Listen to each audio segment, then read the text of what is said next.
On Thanksgiving, my son told me, "Don't come, Dad. My wife's family needs their own space." In their eyes, I was a worn-out old man, an inconvenience to be set aside. I said nothing. Instead, I went to an old friend's home where warmth, laughter, and quiet elegance reminded me of my worth. Later, I posted one simple photo, minutes after my phone erupted with 15 desperate calls. Let me know in the comments what time zone you're in, and tell me, have you ever discovered your family only contacts you when they need something? The cardigan felt softer than usual against my skin as I smoothed it down one final time. Navy blue wool, the one Ruth had picked out for me 3 Christmases ago at Nordstrom. "It brings out your eyes, Theron," she'd said, adjusting the collar with those gentle fingers I still missed every morning. I turned from the bedroom mirror and walked past her photograph on the hallway wall, our last Thanksgiving together, her smile radiant despite the chemo taking its toll. The empty chair at our dining room table had remained untouched for 3 years now, like a shrine I couldn't bring myself to disturb. But today felt different. Today I wouldn't be eating alone. "Dad, we'd love to have you for Thanksgiving," Marcellus had said Monday evening, his voice warm with genuine enthusiasm. "Kelia's making her famous cornbread stuffing, and we finally have enough space now that we moved to the bigger place in Westlake Hills." I'd felt something loosen in my chest that I hadn't realized was wound tight. My son wanted me there. After 3 years of polite distance and increasingly brief holiday calls, he was reaching out. Now, Thursday afternoon, sunlight streamed through the windows of my modest Tarrytown home, illuminating dust motes that danced between towering bookshelves. Volumes of American literature, poetry collections, and student papers from my decades at UT filled every available space. The house felt smaller, somehow cozier, knowing I'd soon be surrounded by family again. I picked up the gift bag from my kitchen counter, homemade pecan pralines wrapped in Ruth's favorite holiday paper. The recipe had been her grandmother's, passed down through 4 generations of Texas women. Kelia would appreciate the gesture, surely. These weren't store-bought offerings. They represented tradition, love, the kind of thoughtfulness that mattered. The shower had been longer than usual, the shave more careful. I'd selected my best khakis, the ones without the small ink stain near the pocket, and polished my leather shoes until they gleamed. At 62, I still believed in making an effort in showing respect through appearance. My phone rang just as I was checking my reflection one last time. "Dad." Marcellus's voice sounded strained, different from Monday's warmth. "Actually, there's been a change of plans." I felt my stomach drop, though I kept my voice steady. "Oh, nothing serious, I hope." "Well, it's just that—" He paused, and I could hear Kelia's voice in the background, sharp and insistent. "Kelia's family is driving up from Dallas. Her father just closed this huge real estate deal, and her brother's bringing his new girlfriend. She's some kind of investment banker." "That sounds lovely, son. I'm sure we'll all get along wonderfully." Another pause. Longer this time. "The thing is, Dad, they're successful business people. Really successful. And Kelia feels like having a retired professor there might make them uncomfortable. You know how it is with different social circles."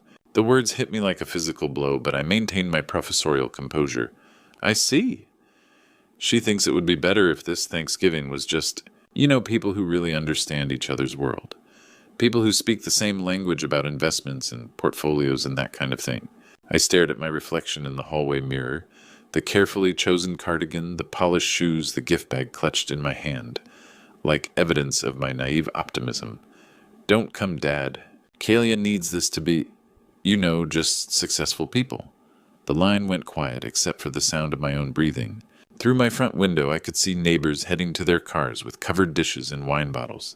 Families gathering for the holiday that celebrated gratitude and togetherness. "I understand, son," I said finally. "Family comes first."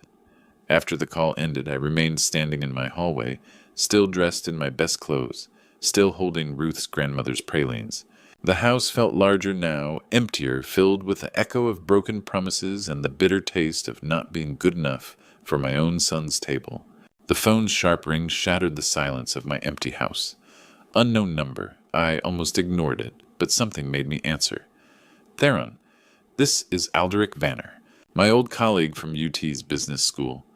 We'd shared countless coffee conversations years ago debating Faulkner and free markets until the campus closed around us. He'd left academia to start his own company 15 years back." "Alderic," I said, surprised. What a Paul Garcia mentioned you'd probably be spending today alone again. His voice carried the same warmth I remembered from our university days. Sharon and I decided that's not happening this year.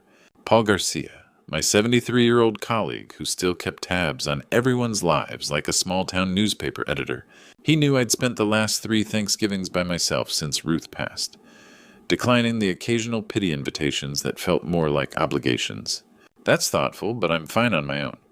No, you're not, and neither would I be. Aldrich's tone grew firm. Sharon's making her famous turkey with bourbon glaze. Remember you said it reminded you of your grandmother's recipe at that Christmas party years ago. The fact that he remembered such a detail moved me. You have an excellent memory. I have excellent priorities. We're having people over at the Lake Travis house. Nothing fancy, just good food and conversation. We'd love your company. Lake Travis, Austin's most prestigious neighborhood. The old academic insecurity crept in. I don't want to impose on family time. Theron, his voice grew paternal. You are family to us. The kind that matters. The kind that chooses to care. When was the last time someone had called me family and meant it, besides Sharon's been wanting to discuss her new book club with you? She's tackling Morrison next month. Toni Morrison, one of my favorites to teach. Something dormant sparked to life. She has excellent taste. So do we, which is why we want you here. 4 o'clock work, 2847. Scenic Drive, right off 620. Stone gates, you can't miss them. After hanging up, I looked at my carefully chosen clothes. They felt different now, not like a costume for people who didn't want me, but like preparation for something promising. I grabbed my keys and the pralines. Ruth's grandmother's recipe deserved to be shared with people who might appreciate it. The drive took me through the heart of Austin past the university where I'd spent my career, over the Colorado River winding through the city like silver thread. November afternoon light slanted golden through my windshield. Scenic Drive's houses grew progressively larger. When I reached 2847, elegant limestone gates opened onto a curving driveway through mature oaks. The house beyond was substantial, but warm golden light spilling from every window. I parked between a Mercedes and BMW my Honda Civic, looking like a scholarship student at reunion, but through the windows I could hear genuine laughter, see animated conversations. This wasn't the small gathering I'd expected. At least 20 people moved through the rooms, and from what I could glimpse, they weren't just neighbors. Was that Margaret Sullivan, the arts columnist from the Austin American-Statesman, and David Rodriguez, the tech entrepreneur from Texas Monthly's recent cover? My hand hesitated on the doorbell. I wasn't walking into an intimate dinner. This appeared to be Austin's intellectual and business elite gathered in one place. What was a retired literature professor doing here? Sharon opened the door with a warm smile. Theron, come in, everyone's been looking forward to meeting you. Before I could process that statement, a woman in burgundy approached. Professor Valehart, Jennifer Walsh. I took your American literature seminar in '94. I struggled to place her. Jennifer, the Flannery O'Connor paper on grotesque imagery. Her face lit up. You remember that class changed everything for me. I'm Austin's cultural arts director now, and I still use what you taught us about stories revealing truth. A tall man joined us. David Rodriguez. I never took your classes, but that guest lecture you gave at the business school 15 years ago about narrative structure and corporate communications. People still quote it. Changed how I approach presentations entirely. Business circles discuss my lectures. I couldn't hide my surprise. Your students run half the nonprofits in this city, said Margaret Sullivan, approaching with wine glass in hand. Austin American-Statesman. I've wanted to meet you for years.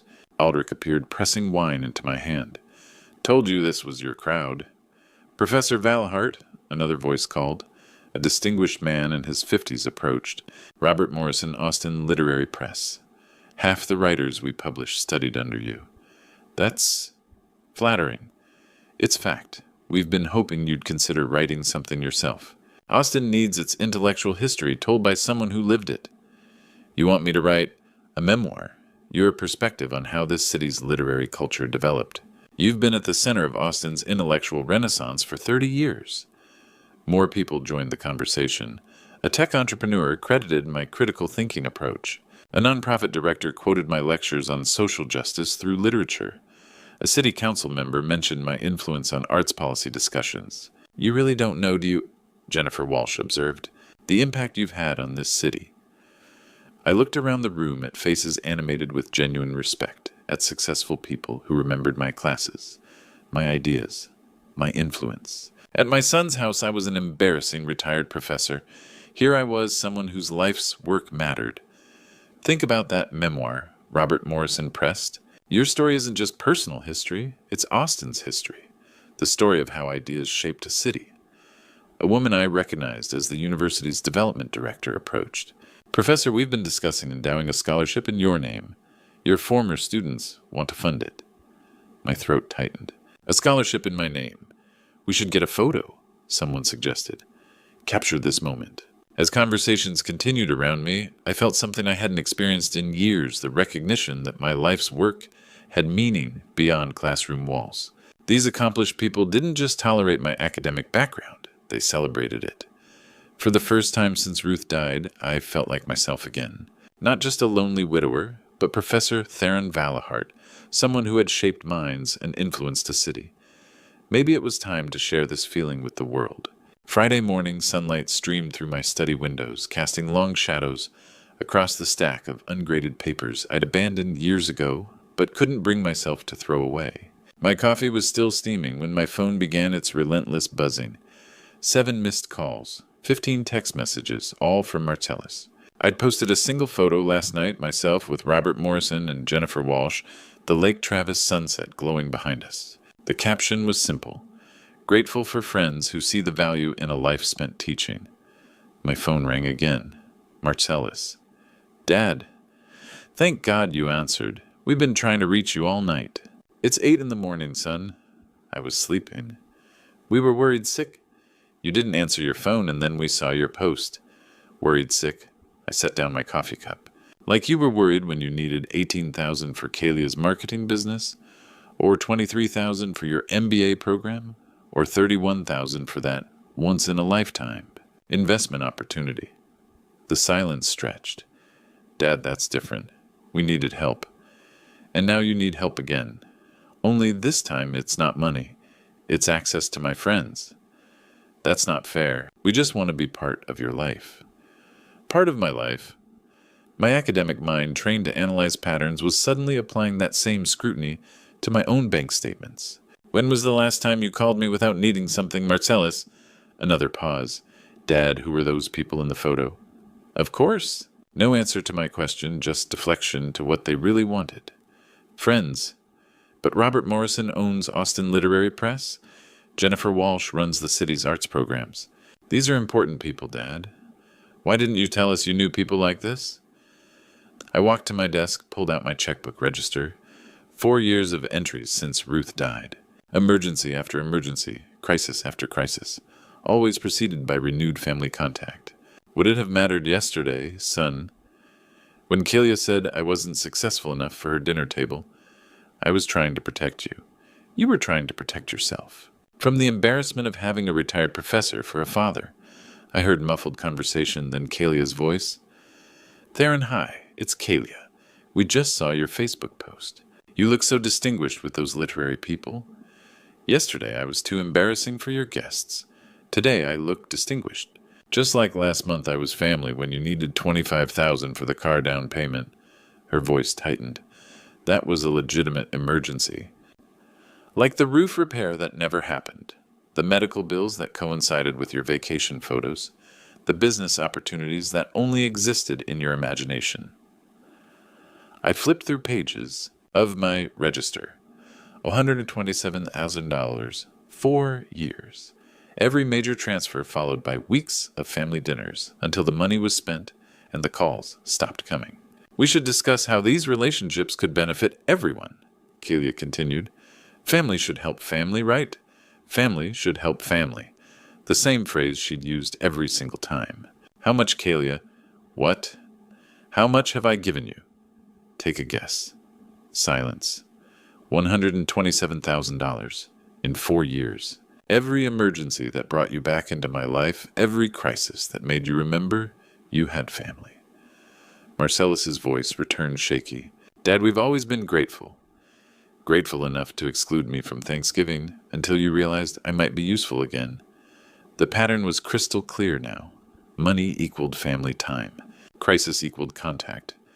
And now that they thought I had valuable connections, suddenly I was worth their attention again.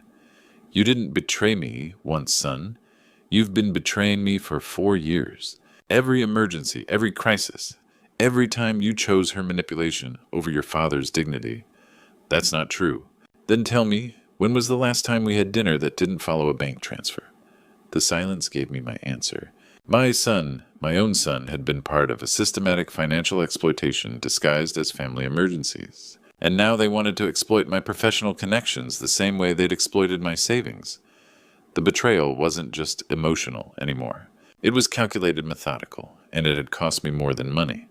It had cost me 4 years of believing I still had a family who loved me. By 10 that evening, my home office looked like I was preparing for the most important research project of my academic career. Bank statements spread across my desk in chronological order. Phone records printed and highlighted a yellow legal pad filled with dates and amounts in my careful professor's handwriting. If I was going to understand what had happened to my family, I would approach it the same way I'd approached 30 years of literary analysis, with methodical precision and unflinching honesty. The first document was Ruth's final letter to me, written during her last week in hospice. I'd read it countless times, but tonight, one paragraph stood out with painful clarity. Watch for Kalia's influence on Marcellus. She sees dollar signs where she should see love. Don't let your generosity become their crutch, my darling. Sometimes the kindest thing is to say no. Ruth had seen it even then, the pattern I was only now beginning to understand. I opened my laptop and created a spreadsheet with clinical detachment. Date, amount, stated reason, actual outcome, family contact frequency before and after. The data points began forming a picture that made my stomach clench. March 2021. $18,000 for Kalia's emergency marketing consultancy startup. 2 weeks of daily calls beforehand.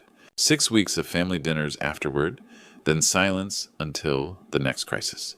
June 2021, $23,000 for Marcellus's MBA program. Dad, this could change our whole future. 3 months of regular contact, then back to holiday-only communication. September 2022, $31,000 for the once-in-a-lifetime investment opportunity that would set us up for life. Pattern repeated intensive contact during the ask, sustained attention during the gratitude period, then gradual withdrawal. I cross-referenced these dates with my phone records. The correlation was undeniable. Major financial requests coincided with renewed family intimacy. Bank transfers were followed by invitations to dinner calls, just to chat photos of the grandchildren I rarely saw otherwise. My academic mind, trained to spot patterns in centuries of literature, found the same narrative structure in my own life setup: crisis, resolution, abandonment. Rinse and repeat. I pulled out Ruth's old calendar, the one she'd kept during her final year. Her handwriting grew shakier as the months progressed, but her observations remained sharp. Kalia, asking about retirement accounts again.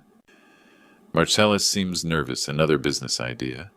Theron too generous for his own good. She documented their manipulation even as she was dying. The most damning evidence came from my email archives. Every request followed the same script. Manufactured urgency, emotional manipulation, promises of changed behavior. Expressions of gratitude that lasted exactly as long as their financial needs were met. I found text message threads that revealed the truth behind their emergencies. The roof repair that became a kitchen renovation. The medical bills that coincided with vacation photos from Cabo. The car emergency that resulted in a brand new BMW in their driveway. By midnight, the pattern was irrefutable. 4 years, 16 separate crises, $127,000 in total. Each transaction followed by temporary family warmth, then gradual cooling until the next emergency arose. I leaned back in my chair, staring at the evidence spread before me. This wasn't a son struggling to make ends meet. This wasn't a family facing genuine hardships. This was systematic financial exploitation disguised as filial need.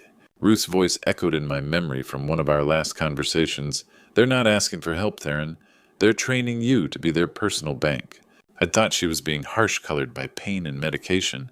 Now I realized she'd been trying to save me from exactly this moment, the moment when I would finally see that my generosity had been weaponized against me. The boy who used to proudly introduce me as my dad, the professor, had grown into a man who saw me as a financial resource to be managed. Every family dinner, every grandchildren's photo, every I love you, Dad, had been calculated to maintain my willingness to fund their lifestyle. I closed the laptop and gathered the documents into neat stacks. The evidence was overwhelming, the conclusion inescapable. I hadn't been helping family. I'd been enabling a sophisticated long-term financial manipulation. Tomorrow, I would take action to ensure this pattern never repeated itself. I researched estate attorneys with the same precision I'd once used for academic journals. 3 days of reviews led me to Susan Taylor's downtown Austin office. I need to protect my assets from financial manipulation, I told her, placing my evidence folder on her desk. Susan listened as I outlined the pattern: 4 years, $127,000 systematic exploitation disguised as family emergencies. Her questions were sharp, professional. Your current will leaves everything to Marcellus, written when I believed family meant love, not access to my bank account. Total assets, $1.4 million. House worth $400,000. Retirement accounts at $850 life insurance brings it to $1.4 total. What are your protection goals? I'd thought about this during sleepless nights since my discovery. I want 80% of my estate to go to organizations Ruth and I believed in, specifically Austin Animal Center, where she volunteered every Saturday during chemo treatments. UT's English Department Scholarship Fund for first-generation college students, something we started together. The Austin Public Library literacy programs we supported for 15 years. Those are meaningful choices. The remaining 20% for Marcellus. But I want it structured so the manipulation becomes impossible. No lump sums they can request for fake emergencies. No access Kalia can orchestrate. No borrowing against future distributions. Susan made detailed notes. A controlled trust would accomplish that. Monthly distributions of approximately $2,000. Enough for genuine needs. Not enough to fund their lifestyle. No emergency withdrawals. No spousal access. No borrowing privileges. Perfect. I want to help my son genuinely, but I won't fund their calculated crises anymore. We'll structure the charitable giving through your will revision and create a separate, irrevocable trust for your son's portion. The trust terms would make the exploitation pattern you've documented legally impossible. I thought of Ruth's quiet generosity, her belief that wealth should create lasting value. This honors what we built together. Real help, not enabling manipulation. Paul Garcia arrived as my witness. After hearing my decisions, he smiled. Ruth would be proud. You're protecting your values and your son's character. The document signing took 40 minutes. Susan explained each provision as I initialed pages, the charitable bequests, the trust structure, the protection mechanisms. Each signature felt like reclaiming control I hadn't realized I'd lost. Your family won't know about these changes unless you tell them, Susan explained. But when the time comes, the legal structure will prevent any future financial exploitation. Walking out of that downtown office briefcase containing my new legal protection, I felt something I hadn't experienced in 4 years: complete control over my financial future. My legacy would honor Ruth's memory and create genuine value, not enable calculated greed. I called Marcellus on Wednesday morning, my voice carrying the same calm authority I'd once used to quiet restless lecture halls. I need to see you and Kalia this evening. 6 o'clock. We have important family matters to discuss. Dad, is everything okay? You sound so formal. Everything is perfectly clear. I'll see you both at 6. I spent the afternoon arranging my living room like a courtroom. 2 chairs facing my leather recliner. The coffee table cleared, except for a manila folder containing copies of my new legal documents. The late afternoon light slanted through my windows, illuminating the space where I would finally reclaim my dignity. They arrived at 6:15 Kalia, carrying an expensive bottle of wine and wearing her brightest smile. Theron, you look wonderful. Doesn't he look wonderful, Marcellus? She kissed my cheek with theatrical warmth.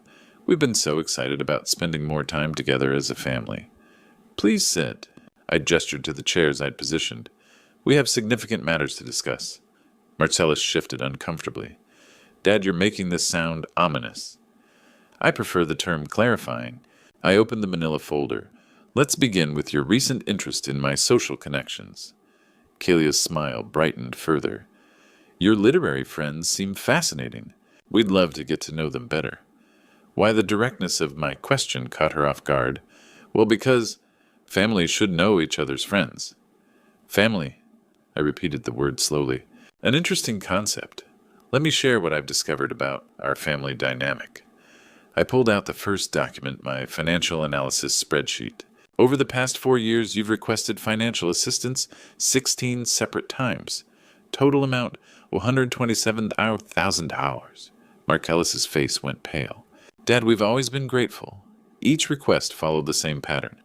Urgent contact, emotional appeals, promises of changed behavior. Each payment followed by temporary family warmth, then gradual withdrawal until the next crisis. Kalia's smile was beginning to strain.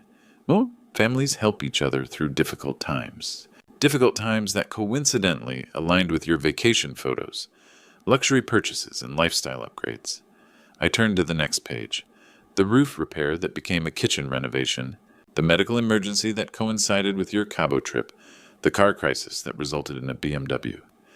You're twisting things, Kalia said, her voice sharpening. I'm analyzing data, something I've done professionally for 30 years. I looked directly at my son. When was the last time we had dinner that didn't follow a bank transfer, Marcellus? His silence was answer enough. Which brings us to recent developments. I pulled out the legal documents. I've made some changes to my estate planning. Kalia leaned forward, her mask slipping slightly. What kind of changes? 80% of my assets will go to charitable organizations, Austin Animal Center UT scholarships, literacy programs, causes Ruth and I believed in. 80%, Kalia's voice cracked. What about Marcellus? What about your family? Marcellus will receive 20% through a controlled trust. Monthly distributions sufficient for genuine needs. No lump sum access. No borrowing privileges. That's not fair. Kalia stood abruptly. That money should stay in the family. It will, with my son, not with you. Her face flushed red. You can't cut me out. I'm family too. Are you? I remained seated calm. Yesterday I was too embarrassing for your dinner table. Today you want my money. Tomorrow you'll want my connections. But you've never wanted me. Marcellus looked stricken. Dad, that's not true.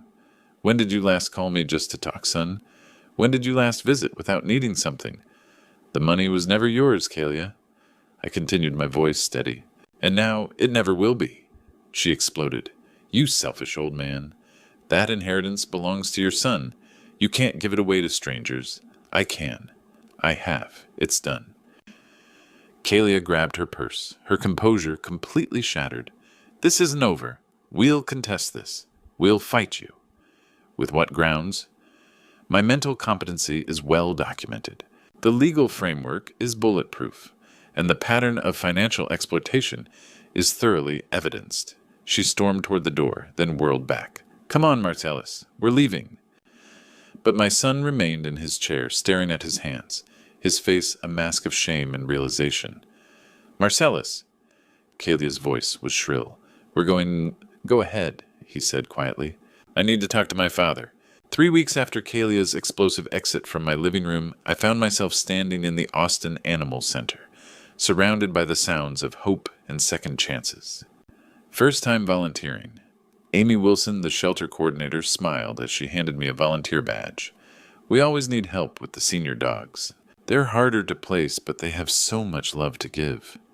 I followed her past kennels filled with eager faces until we stopped at the last cage. A 12-year-old golden retriever lay quietly in the corner, his graying muzzle resting on his paws.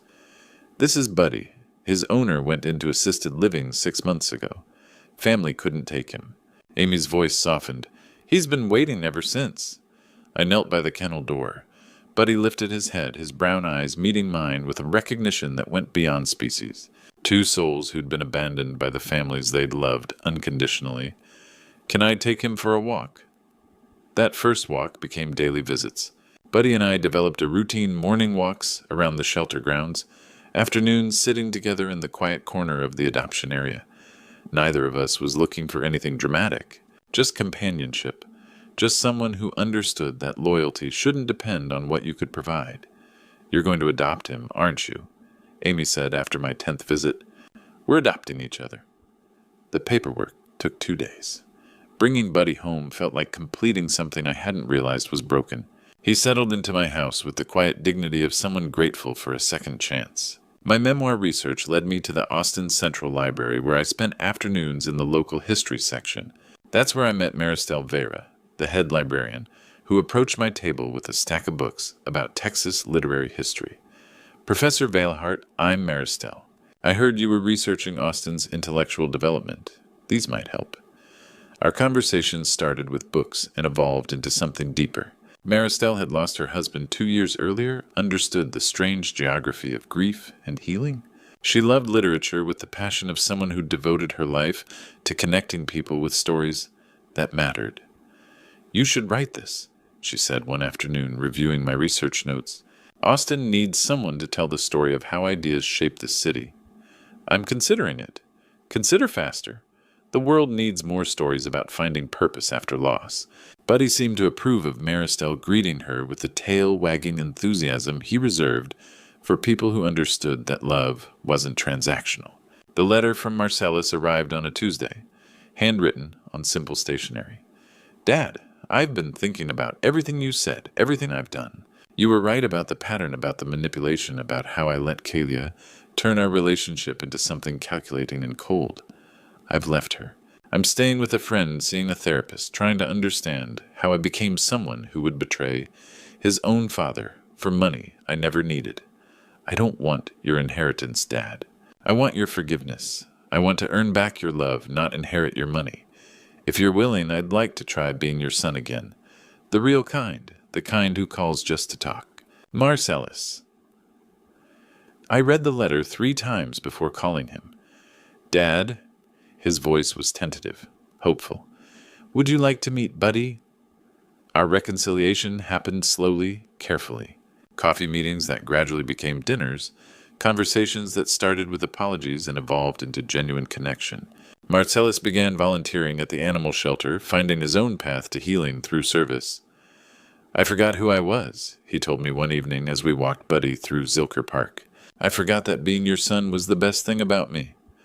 1 year later, my memoir, Austin Minds: How Ideas Built a City, hit the bestseller list. The book launch party was held at the Austin Public Library, surrounded by friends who valued ideas over assets. Maristelle stood beside me as I signed copies Buddy at my feet, greeting admirers with the dignity of a dog who'd found his purpose as a therapy animal for other seniors. Marcellus helped coordinate the event, his pride in his father's accomplishment, genuine and unencumbered by calculations about personal benefit. You did it, Dad, he said as the evening wound down. You found your real family? I looked around the room at Maristelle organizing books, at Amy Wilson discussing Buddy's therapy work, at former students who'd become successful adults, still crediting their old professor with shaping their thinking. We all did, I said. We all found where we belong. True family, I'd learned, wasn't about blood or obligation.